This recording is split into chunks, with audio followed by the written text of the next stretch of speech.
श्री शिवाय नमस्तेभ्यम दोस्तों। भगवान शिव जी आपकी हर मनोकामना पूरी करें, इसी कामना के साथ आज का वीडियो हम शुरू करेंगे। दोस्तों आज इस वीडियो में आपको विस्तार से देने वाले हैं जानकारी कि कार्तिक मास साल 2024 में कब से प्रारंभ हो रहा है, कब समाप्त हो रहा है। अगर आप कार्तिक स्नान कर रहे हैं पूरे महीने तो आपको किन बातों का ध्यान रखना है, साथ ही साथ आपको कौन से ऐसे कार्य हैं जो बिल्कुल भी नहीं करने हैं और कौन से ऐसे कार्य हैं जो आपको कार्तिक मास में करने हैं जिसको करने से आपके पुण्य फलों की प्राप्ति होती है। और आपको कार्तिक मास के स्नान के बाद जल किसको अर्पित करना है, पहले सूर्य देवता को या तुलसी जी को। तो संपूर्ण जानकारी देने वाली हूँ इस वीडियो में, तो वीडियो को पूरा ध्यान से अंत तक देखिएगा, सुनिएगा। दोस्तों वीडियो पसंद आ जाए तो वीडियो को छोटा सा एक लाइक कर दीजिएगा और अपने ही चैनल को जरूर से सब्सक्राइब कर दीजिएगा। दोस्तों कार्तिक माह पूरी तरह से भगवान श्री हरि विष्णु जी को समर्पित है। पूरे महीने हमको भगवान श्री हरि विष्णु को प्रसन्न करना है, उनकी विधिवत तरीके से पूजा अर्चना करनी है। साथ ही साथ हमें तुलसी माता की भी सेवा करना है विधिवत तरीके से रोज भोर में, और हमको संध्या के समय उनको घी का एक दीपक अवश्य जलाना है। दीप दान करना कार्तिक माह में बहुत ही विशेष महत्व बतलाया गया है इसका। जो कार्तिक माह में दीप दान करता है उसे उत्तम फलों की प्राप्ति होती है। तो चलिए सबसे पहले आपको बता देते हैं कि साल 2024 में कार्तिक माह कब से प्रारंभ हो रहा है और कब समाप्त हो रहा है। वैसे तो देखिए दोस्तों, शरद पूर्णिमा की तिथि से ही जो है वो कार्तिक मास जो है वो प्रारंभ हो जाता है, लेकिन अगर दिनांक की बात करूं तो साल 2024 में 18 अक्टूबर दिन शुक्रवार से कार्तिक मास प्रारंभ हो रहा है और वहीं इसका समापन साल 2024 में कार्तिक पूर्णिमा पर 15 नवंबर साल 2024 को होगा। दोस्तों वैसे तो धर्मशास्त्र के अनुसार जो व्यक्ति कार्तिक माह के पवित्र माह के नियमों का पालन करते हैं वे वर्ष भर स्वास्थ्य, सुख और समृद्धि को पाते हैं। कार्तिक माह में स्नान दान, व्रत, उपवास, दीपदान, तुलसी विवाह, कार्तिक कथा का महात्म्य सुनने से शुभ फलों की प्राप्ति व पापों का शमन होता है। यूं ही कार्तिक मास में अनेक नियम संयम का पालन करने का विधान है, किंतु कार्तिक मास में अगर आप 5 प्रमुख नियमों का पालन करते हैं तो मनुष्य का लोक परलोक दोनों संवर जाता है। पद्म पुराण के अनुसार रात्रि में भगवान विष्णु के समीप जागरण करना पहला नियम है।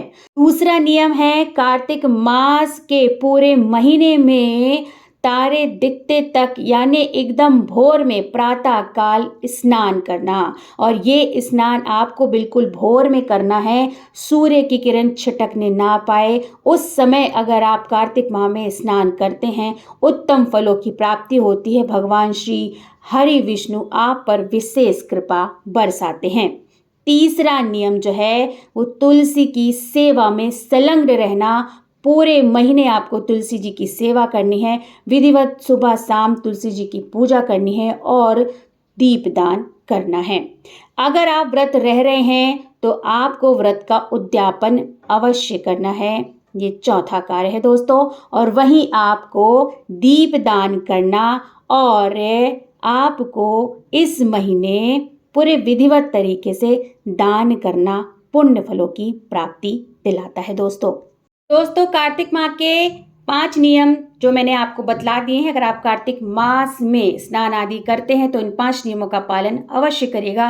भगवान श्री हरि विष्णु की विशेष कृपा आप पर बनी रहेगी। अब ऐसे कौन से कार्य हैं दोस्तों जो हमें कार्तिक मास में बिल्कुल भी नहीं करना है, चलिए उसमें भी एक नज़र डाल लेते हैं। आप अगर कार्तिक मास में स्नान आदि कर रहे हैं तो इन कार्यों को बिल्कुल भी ना करें, पूरी तरह से पूरे महीने ये कार्य वर्जित माने गए हैं।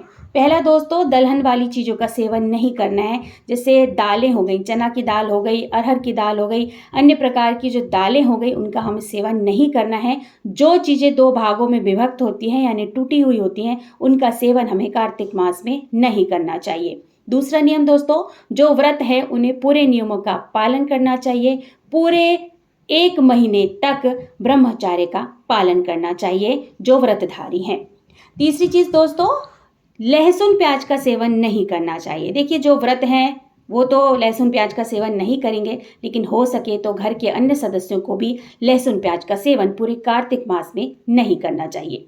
चौथी चीज दोस्तों, वैसे तो कार्तिक मास के पूरे 1 महीने में व्रत में जो व्रती है उन्हें नीचे जमीन पर सोना चाहिए, लेकिन अभी इस तरह की जीवन शैली हम जी रहे हैं तो नीचे सोना थोड़ा सा संभव नहीं है, क्योंकि किसी को कमर में दर्द है, किसी को घुटने में दर्द है, तो इस तरह से नीचे जो है वो बिस्तर लगाकर हम नहीं सो पाते हैं, संभव नहीं है। तो आप किसी चारपाई में या किसी बेड में सो सकते हैं, पर अपने बेड को घर के अन्य सदस्यों से बिल्कुल अलग कर लीजिएगा। अपने बिस्तर को भी जो है वो पूरी तरह से अलग कर लीजिएगा, क्योंकि आप पूरे 1 महीने का जो है वो व्रत कर रहे हैं, उपवास कर रहे हैं, तो इस बात का विशेष ध्यान रखिएगा। घर के अन्य सदस्यों के साथ में अपने बिस्तर को नहीं रखिएगा, पूरी तरह से अलग आप कर लीजिएगा। अगली चीज क्या है दोस्तों, मांस मदिरे का सेवन बिल्कुल नहीं करना है। इस महीने किसी को सताना नहीं है, झूठ नहीं बोलना है, गलत कार्य नहीं करना है।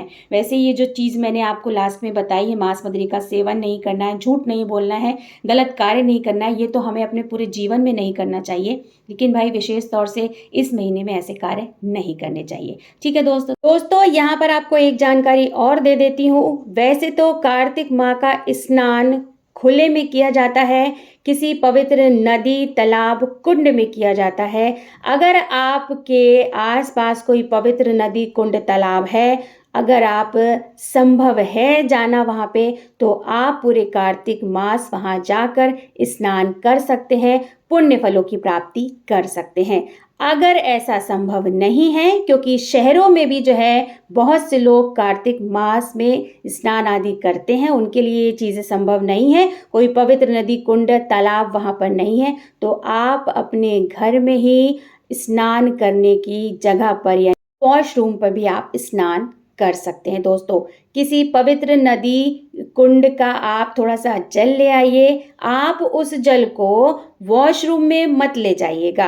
आपने सादे पानी से स्नान कर लिया, फिर आप उस जल को जब आप बाथरूम से बाहर निकलेंगे तो अपने ऊपर थोड़ा सा छिड़क लीजिएगा। ठीक है दोस्तों, क्योंकि वो पवित्र नदी, कुंड, तालाब का जल है, इस तरह से हमको वॉशरूम के अंदर नहीं ले जाना चाहिए। ठीक है, अगर आप अपने घर में मतलब बाहर की तरफ, किसी किसी के घरों के बड़े आंगन होते हैं, अगर आप वहाँ स्नान कर रहे हैं तो आप वो जल डाल लीजिएगा, लेकिन वॉशरूम के अंदर अगर आप कर रहे हैं तो उस जल को उस बाल्टी में नहीं डालिएगा। इस बात का विशेष ध्यान रखिएगा। ठंडे जल से स्नान करना इस कार्तिक माह में विशेष महत्व माना गया है इसका, लेकिन बूढ़े बुजुर्ग लोग जो हैं उनको कहना चाहूँगी कि आप हल्का गुनगुना पानी से स्नान कर सकते हैं। ठीक है, तो यहाँ पर आपको संपूर्ण जानकारी दे दी हूँ। आशा करती हूँ आपको वीडियो पसंद आया होगा। वीडियो अगर पसंद आया है तो वीडियो को छोटा सा एक लाइक कर दीजिएगा और अपने ही चैनल को जोर से सब्सक्राइब कर दीजिएगा। बहुत जल्द मिलते हैं एक नए वीडियो के साथ, एक नई जानकारी के साथ। तब तक शिवाय नमस्तुभ्यम। धन्यवाद दोस्तों।